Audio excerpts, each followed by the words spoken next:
Hi ಎಲ್ರಿಗೂ ನಮಸ್ಕಾರ. Welcome back to my channel. Friends, ಆಹಾರ ಇಲಾಖೆಯಿಂದ 2 ಗುಡ್ ನ್ಯೂಸ್ ಇರೋಂಥದ್ದು. ಆಹಾರ ಸಚಿವರಾದ KH ಮುನಿಯಪ್ಪ ಅವರು 2 ಅಪ್ಡೇಟನ್ನು ಕೊಟ್ಟಿದ್ದಾರೆ. ಅದು ಏನು ಅನ್ನೋದನ್ನು ತಿಳಿಸ್ಕೊಡ್ತೀನಿ. ಇನ್ನೂ ಯಾರಾದರೂ ನನ್ನ ಚಾನಲ್ಗೆ ಸಬ್ಸ್ಕ್ರೈಬ್ ಮಾಡ್ಕೊಂಡಿಲ್ಲ ಅಂದರೆ ಪ್ಲೀಸ್ ಸಬ್ಸ್ಕ್ರೈಬ್ ಮಾಡ್ಕೊಂಡು ನೋಡಿ. ಬನ್ನಿ ವಿಡಿಯೋನ ಸ್ಟಾರ್ಟ್ ಮಾಡೋಣ.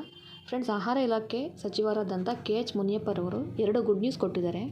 ಮೊದಲನೇದಾಗಿ, ಈಗಾಗಲೇ ಯಾರು ರೇಷನ್ ಕಾರ್ಡ್ಗೆ ಅರ್ಜಿಯನ್ನು ಸಲ್ಲಿಸಿದ್ರಿ ಅವರಿಗೆ ರೇಷನ್ ಕಾರ್ಡನ್ನು ವಿತರಣೆ ಮಾಡ್ತೀವಿ ಅಂತ ಹೇಳಿದ್ದಾರೆ. 2.95 ಲಕ್ಷ ಅರ್ಜಿಗಳು ಸಲ್ಲಿಕೆ ಆಗಿರುವಂಥದ್ದು.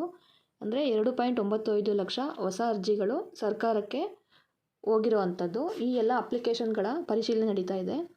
ಇದೇ ಮಾರ್ಚ್ ತಿಂಗಳ 31ನೇ ತಾರೀಕಿನ ಒಳಗಡೆ ಬಾಕಿ ಇರುವಂಥ ಎಲ್ಲ ಅರ್ಜಿಗಳ ಪರಿಶೀಲನೆಯನ್ನು ಮುಗಿಸಿ ಏಪ್ರಿಲ್ 1ನೇ ತಾರೀಕಿನಿಂದ ಹೊಸ ಕಾರ್ಡ್ಗಳನ್ನು ವಿತರಣೆ ಮಾಡ್ತೀವಿ ಅಂತ ಹೇಳಿ ಆಹಾರ ಸಚಿವರಾದ KH ಮುನಿಯಪ್ಪರವರು ತಿಳಿಸ್ಕೊಟ್ಟಿದ್ದಾರೆ. ಇನ್ನು 2ನೇ ಅಪ್ಡೇಟ್ ಏನು ಅಂತ ನೋಡೋದಾದರೆ, ಹೊಸದಾಗಿ ರೇಷನ್ ಕಾರ್ಡ್ಗೆ ಅರ್ಜಿ ಸಲ್ಲಿಸೋದಕ್ಕೆ ಅವಕಾಶ ಮಾಡಿಕೊಡ್ತೀವಿ ಅಂತ ಹೇಳಿ ತಿಳಿಸಿದ್ದಾರೆ.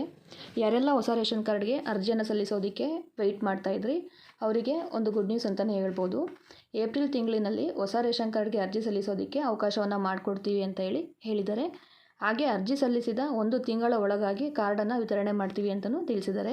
ಈಗ ನೀವು ಏಪ್ರಿಲ್ ತಿಂಗಳಲ್ಲಿ ಏನು ಹೊಸ ರೇಷನ್ ಕಾರ್ಡ್ಗೆ ಅರ್ಜಿಯನ್ನು ಹಾಕ್ತೀರಾ, ಆ ಅರ್ಜಿ ಹಾಕಿ 1 ತಿಂಗಳ ಒಳಗಡೆ ನಿಮಗೆ ರೇಷನ್ ಕಾರ್ಡ್ ಅನ್ನೋದನ್ನು ವಿತರಣೆ ಮಾಡ್ತೀವಿ ಅಂತ ಕೂಡ ಹೇಳಿದ್ದಾರೆ.